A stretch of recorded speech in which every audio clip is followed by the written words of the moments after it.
Mummy এখন তুমি কি রান্না? এখন কাঁকড়া মাছ রানবো। ও কাঁকড়া মাছটাকে প্রথমে একটু লেবু দিয়ে আর লবণ দিয়ে 5 মিনিট ম্যারিনেশন করে রাখছি। সামুদ্রিক মাছ তো যেন গন্ধ না হয় আর কি, সে কারণে। সামুদ্রিক মাছে কি লেবু দিয়ে ম্যারিনেট করে রাখতে হয়? হ্যাঁ, রাখলে পরে গন্ধটা মানে একটা সমুদ্রের একটা গন্ধ আছে না মাছের, সেই গন্ধটা থাকে না আর কি। এখন এই মাছটাকে আমি তেলে ভেজে নেব। তেল কম, বাবা রে, আগুন উঠে গেছে অনেকক্ষণ আগে থেকে তো। পুরো একেবারে মাস্টার শেফের চুলায় যেরকম আগুন লাগে সেরকম একেবারে আগুন লেগে গেছে। সুন্দর দেখতে লাগতেছে মাছগুলো। হ্যাঁ, কাঁকড়া মাছগুলো দেখতে খুব সুন্দর, সাদা রকমের খুব সুন্দর। পুরো বেশি ভাজবো না, অল্প অল্প করেই ভাজবো, যেহেতু এটাতে রেখে দিব। পার্সেন্টেজ হিসাবে যদি হিসাব করো তাহলে কত পার্সেন্ট হবে ঠিক মাছ ভাজারই? 80% আর কি। কত পার্সেন্ট? পুরো 80%। পুরো ভাজলে পরে তো এটা ই হয়ে যাবে। মাছ যেহেতু এটা ভুনা করবো, এটা মশলা টসলাই হবে না, এইভাবে করে ভাজতে হবে। এখন পটল ভাজতে করে মাছ ভাজাতে মাছগুলো উঠে নিচ্ছি। পটলগুলো একটু ফেলে নিতে হবে। লবণ দিচ্ছি, লবণ দিয়ে ভাজতে হবে একই তেলে না? একই তেলে। এটা কি গোল্ডেন ব্রাউন করে নাকি হালকা জাস্ট? হালকা গোল্ডেন ব্রাউন করবো। ও পটল ভাজি হয়ে গেছে।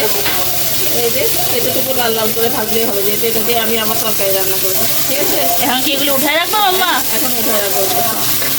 তেলে যদি একটু হয়েছে, কিন্তু পুরো নাই, এগুলা লাল লাল হয়ে গেছে। পটলের আছে, তেল আছে তো। এটা কি দিলা? জিরা, ও তারপরে দিলাম তেজপাতা। ঠিক আছে, এগুলো তেল আর নষ্ট করলাম না, এই জন্য এক তেলের মধ্যে দিয়ে দিলাম। তারপরে পেঁয়াজ দিয়ে দিলাম।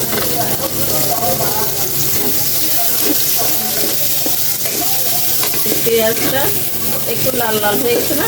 হ্যাঁ। এখন দিয়ে দিব আদা রসুন বাটা। এখানে আদা রসুন বাটা যে একটু পানি দিয়ে বাড়ছে তো, এই জন্য এটা পুরোটা দিয়ে দিচ্ছি।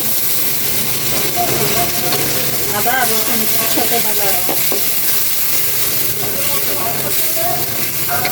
হলুদ দিলাম, এই যে মরিচ দিলাম, এরপরে কি মশলা দিবা মাম্মি? জিরা জিরা দিয়ে দিলাম। বাবা বাতাসে কি ঈদের মাঝে গ্যাস দূরাই নিয়ে যাবে। প্রচুর বাতাস হচ্ছে আজকে। কিন্তু তেজও হচ্ছে, ওদের তেজও আছে। এখন এটা মশলাটা কষে দেবো। মশলাটা প্রায় কষানো হয়ে গেছে, তেলটা উঠে গেছে না? হ্যাঁ। এখন ওই যে পটল ভেজে রাখছি যে এগুলো দিয়ে দিব।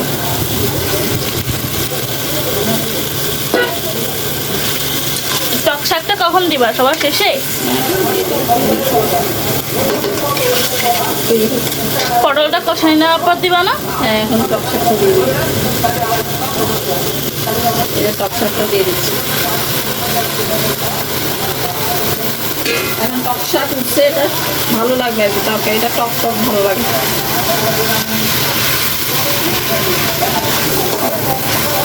এটা আমি কিনে নেই, আমার ফার্মেসিতে দিয়ে গেছে। একটু শাক পাতা, শাক পাতা আমার কিনতে হয় না। মায়েরা কি হয়ে গেছে? এটা এটা হয়ে গেছে, তরকারিটা হয়ে গেছে। এটা তেল দিব।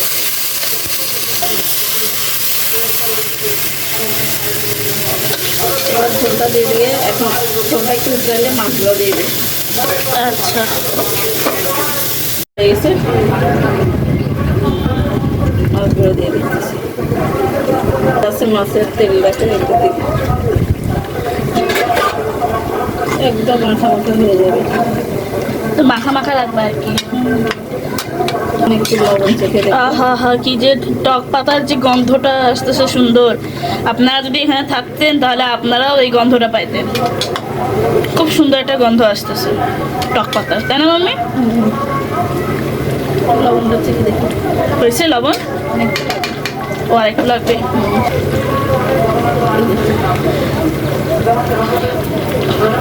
লবণটা ওই যে পরে চেখে দেখার কারণ হয়েছে মাছ তারপর পটল এগুলি তো ভাজার সময় লবণ দেওয়া হয়েছে, সেই জন্য।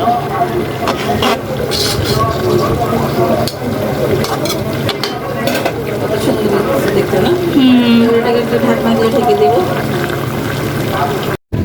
হয়ে গেছে মাম্মা। হয়ে গেছে। আর তো এটা উল্টে দিই, তারপরে এই পিঠটা ই করে মাছগুলো উল্টে দিই।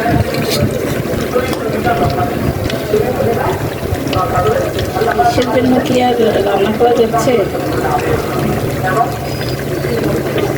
বাতাসের জন্য। বাতাসের জন্য রান্না করাটা একটু কষ্টকর হয়ে যাচ্ছে। তবে এই বাতাসে সুখ নাই আসলে, এই বাতাসও গরম। গন্ধেই বোঝা যাচ্ছে যে আজকে এই কাইকনা মাছটা কি পরিমাণ মজা হবে। তো আমাদের এই কাইকনা মাছের যে নতুন ধরনের যে রেসিপিটা যদি আপনাদের ভালো লেগে থাকে, তাহলে আমাদের ফেসবুক পেজ জুলিয়ানাস ব্লগসে গিয়ে ফলোয়ার, ইউটিউব চ্যানেল জুলিয়ানাস ব্লগসে গিয়ে সাবস্ক্রাইবার হয়ে যাবেন। আর এরকম কাইকা মাছ না পাইলেও যে কোনো মাছ দিয়ে আপনারা এরকম রান্না করতে পারেন। আর রান্না করার পর কেমন লেগেছে সেটা আমাদের বলবেন। আর আপনারা কাইকা মাছ দিয়ে কীভাবে কীরকম খান সেটা আমাদের বলবেন আর কমেন্টসে জানাবেন। আর যদি এই রেসিপিটা ভালো লেগে থাকে তাহলে লাইক শেয়ার করতে কিন্তু ভুলবেন না। তো আজকের মতো এখানেই।